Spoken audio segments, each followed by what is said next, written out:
Olá, alunos, tudo bem? Professor Gleison novamente. E agora vamos entender como fazemos para construir e como se apresenta o gráfico de uma função logarítmica. Então, primeira coisa que já é básico para a gente que estuda funções, nós teremos funções crescentes e teremos funções decrescentes, né? Como isso se comporta com a função logarítmica? Então aqui eu tenho três regrinhas básicas para você seguir. Na função logarítmica, ela será crescente se a base a for maior que 1, né? Então, ela é muito semelhante à função exponencial, então ela vai seguir as características da função exponencial. Se a base for maior que 1, então sempre que aumentarmos os valores de x, automaticamente vamos aumentar o valor de y, onde a gente tem a correspondência. Se o x1 é maior que o x2, né, eu tenho o x1, aí eu venho construir um x2 maior, automaticamente o logaritmo gerado pelo domínio x1 vai ser menor que o logaritmo gerado pelo domínio x2, porque sendo o x2 maior que o x1, o logaritmo gerado pelo x2 vai ser maior que o logaritmo gerado por x1, já que o logaritmo representa a imagem nesse caso, o resultado do cálculo. Na função decrescente, isso se inverte. O domínio da função decrescente, ou seja, a base de existência da função decrescente, ela está entre 0 e 1, assim como a função exponencial. Então, se a base for um número entre 0 e 1, a função automaticamente é decrescente. Por quê? À medida que a gente aumenta valores de x, diminui o valor de y, que é a imagem. Olha só, em tese, se eu tenho x1 que produz o logaritmo, né, e ele produz uma saída que é o log de x1 na base A.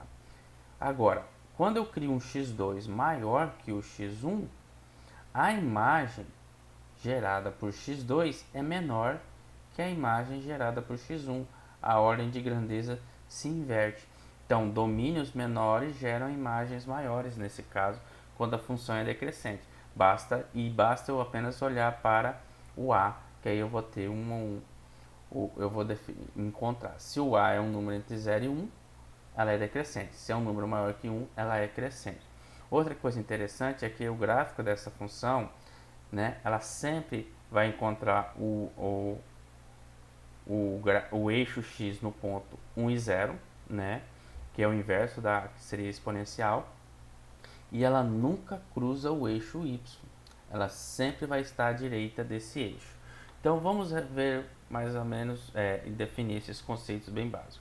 Então, primeiro, relembrando, se eu tenho f de x igual a 2 log de x na base 2, por SA ser maior que 1, ela é crescente.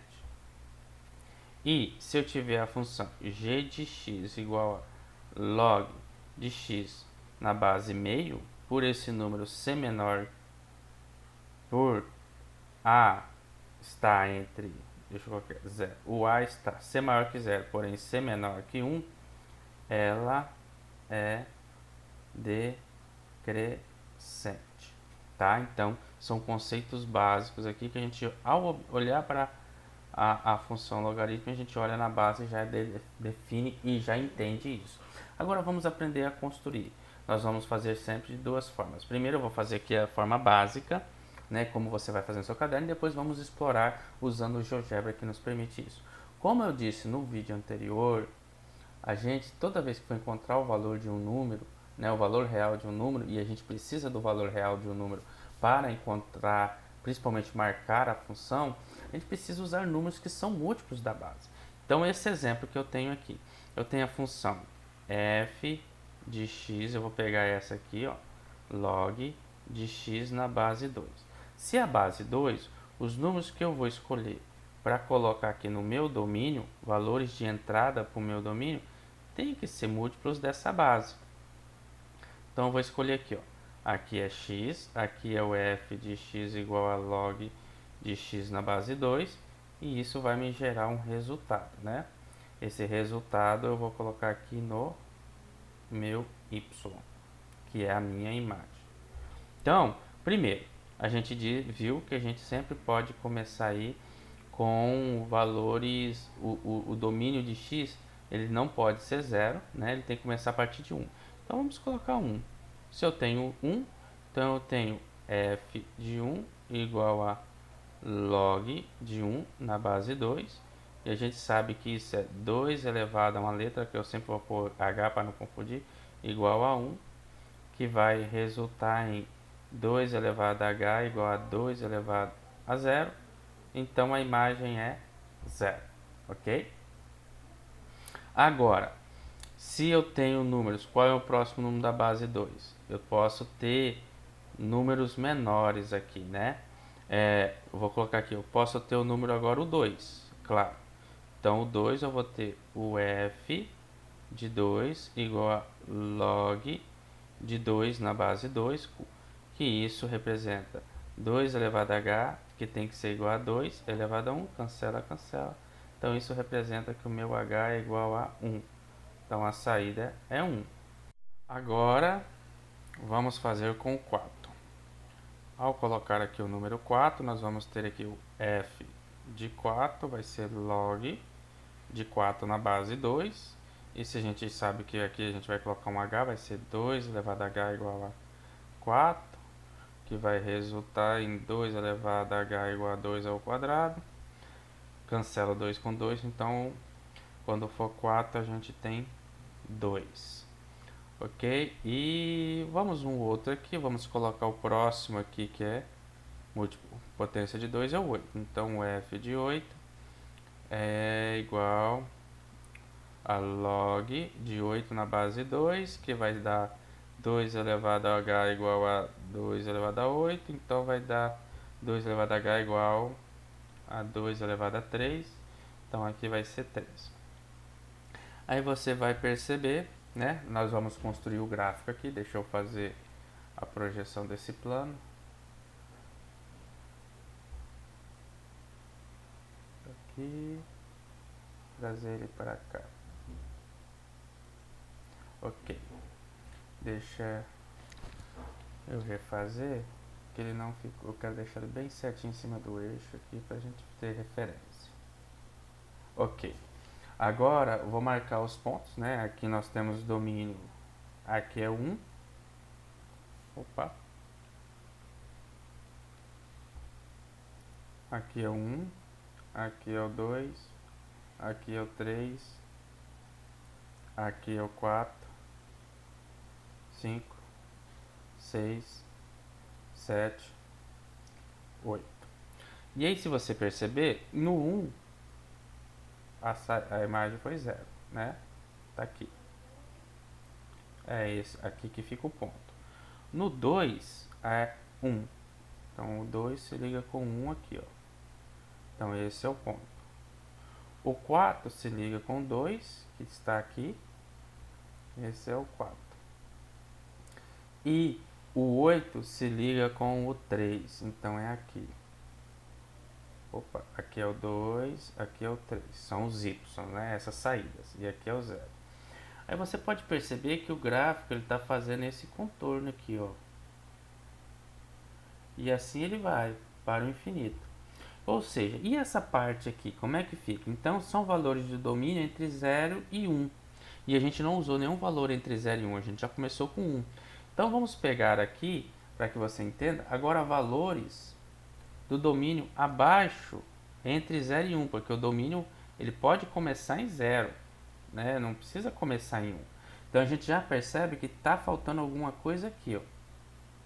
Então, mas como entre 0 e 1, um número pode ser múltiplo de 2, desde que eu garanta, sempre serão frações, e eu tenho que garantir que essa fração, o número de baixo, seja um múltiplo de 2, ó, que nem meio. Então eu posso fazer aqui, ó, f de meio vai ser igual a log de meio na base 2. Então vai ser 2 elevado a h igual a 1 sobre 2. E aí o que acontece? Esse 2 tem 1, ele tem que vir para cima, vai ficar 2 elevado a h igual a 2 elevado a menos 1, lá da ideia de potência. Então aqui vale menos 1. Então a gente vai começar a ter essa parte negativa também aqui do gráfico, do eixo y. Lembre que y, que é a imagem, ela é real, só o domínio que não tem parte real. Então a metade é isso. Então o próximo aqui eu coloco um quarto. Deixa eu continuar fazendo de preto para vocês verem a diferença. 1 quarto eu fico com f de 1 quarto é igual a log de 1 quarto na base 2, que vai resultar em 2 elevado a h igual a 1 quarto, né? Aqui é 2 ao quadrado, ele vai passar para cima, vai ficar com 2 elevado a h igual a 2 elevado a menos 2. Então, aí vai ter menos 2 aqui. E é claro que 1 oitavo vai dar menos 3. Eu nem vou fazer o cálculo, que já é a mesma coisa do positivo, só que agora na parte negativa. Então, nós vamos ter aqui, ó, a metade disso é meio, né? Eu vou até dar um zoom maior para que a gente consiga visualizar isso. Ficar mais fácil. Aqui é meio. O meio está ligado aqui ao menos 1. Certo? Então aqui é meio. Deixa eu botar um ponto mais fino. Então eu vou trazer essa parte aqui. E esse ponto fica aqui, ó. O próximo aqui é a metade de meio, que é 1 quarto. Ele está ligado ao menos 2. Então eu vou trazer ele mais ou menos aqui, ó, a junção dos dois pontos. E por último, nós temos a metade de 1 quarto. Vou até aumentar o zoom, vamos ver. A metade de 1 quarto aqui é 1 oitavo. E ele está ligado aqui no menos 3. Então ele vai estar aqui assim, ó. E aí então a continuidade deste ponto do gráfico, ele vai fazer essa curva e vai descer nesse sentido. E vai para o infinito sem tocar o eixo. Agora deixa eu voltar aqui ao normal, o zoom. E você observa aquilo que é dito lá dentro das propriedades que nós falamos ali em cima. Olha só. Ele vai tocar o eixo x no ponto 1 e 0 e jamais vai tocar o eixo y, que é esse aqui, ó. A imagem jamais será tocada por esse gráfico. Ele vai para o infinito aqui e aqui, né? E o que aconteceria se a base, se a função é crescente? O que aconteceria se ela é decrescente? É o que a gente vai ver. Veja que conforme o x aumenta, a imagem vai aumentando, ó. Agora, para deixar isso mais prático de visualizarmos, vamos aqui para o GeoGebra, que já é comum aqui da gente utilizar no nosso curso, né? Então vamos pegar o GeoGebra e verificar como é que o gráfico se comporta aqui no GeoGebra. Vamos desenhar a primeira função, f de x vai ser igual log, aqui ó, tem um logaritmo onde você escolhe a base. Você tem dois tipos, tem o logaritmo onde você escolhe a base e o logaritmando, tem o logaritmo que é só o logaritmando, então é base 10, tem esse aqui especificando que é base 10, esse é base natural, logaritmo natural, a base é o número de Euler, e tem o logaritmo base 2, se você já quiser específico. Mas nós vamos utilizar esse geral. A base é 2 nesse momento, e aqui é x. Pronto. Olha aí, o gráfico que a gente acabou de fazer ele, ó. Veja que é bem o que a gente fez lá, ó. Nos pontos 1, ele está aqui no 0, no 2 ele está no 1, no 4 ele está no 2, no 8 ele está no 3. E aqui no intervalo, ó, a metade está no 1, que é os meio, a metade da metade está no 2, e assim sucessivamente. E pode observar que ele nunca vai tocar o eixo x, y, por mais que quando eu amplio ele não vai aparecer. Então esse é o gráfico da função logaritma f de x. Eu vou até colocar aqui, ó, vou clicar nela, vou aqui em configurações dela e vou mandar colocar o nome e o rótulo. Nome e valor. Pronto. Tá aqui ela. Aqui ela aparecendo de vermelho, a f de x igual a log de x na base 2. Agora eu vou escrever a função g de x igual, aqui no GeoGebra só você escrever log, ele já vai dar a primeira opção. A base eu vou colocar 1 dividido por 2, ó, a metade. Então, opa, eu apertei a tecla errada. Aqui eu vou colocar o valor que será x. Olha aí, Eu vou mudar a cor dele para azul. Deixa eu mudar aqui a cor para azul, um azul bem forte, né? E o básico eu vou colocar o nome e o valor. Só que para a gente identificar. Essa é a função decrescente. Olha aqui. A função decrescente ela vai continuar passando pelo ponto 1 e 0, só que agora ela desce. Ó. Ela está aqui, ela vai descer, né? Enquanto a função vermelha é crescente, conforme o valor de x aumenta, a imagem aumenta, o gráfico ele vai ficando maior na parte positiva. E o azul, o contrário, conforme o x aumenta, ele vai vindo para a parte negativa e vai ficando menor. Então, essa é a função crescente e a função decrescente de uma função logarítmica. Olha aí o comportamento dela, que interessante. E outra coisa também interessante que a gente vai ver, eu vou desmarcar ela, eu vou fazer a inversa, né? Só para você entender, a inversa, essa é a função log de x. Qual é a inversa da função f? Eu vou chamar f,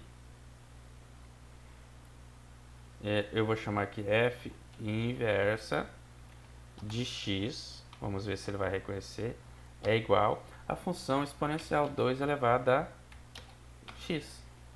Olha aí, a função inversa de x, eu vou colocar agora num outro tom aqui, eu vou colocar ela de vermelho também, para ficar igual a outra, porque ela é inversa.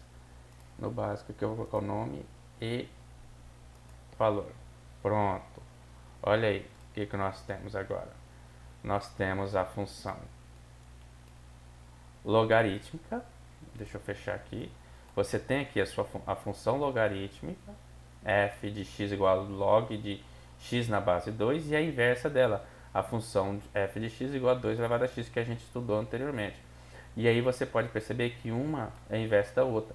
Ela tem um eixo de simetria aqui, onde basicamente, se eu dobrasse essa folha nesse eixo aqui, ó, nesse sentido, eu teria essas duas funções coladas uma sobre a outra. Então essas são as funções inversas. E aqui está a função decrescente de x, que é essa que desce aqui.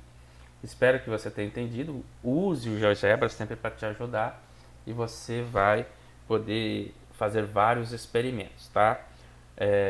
A gente vai ficando por aqui nessa videoaula e a gente continua nas próximas. Valeu!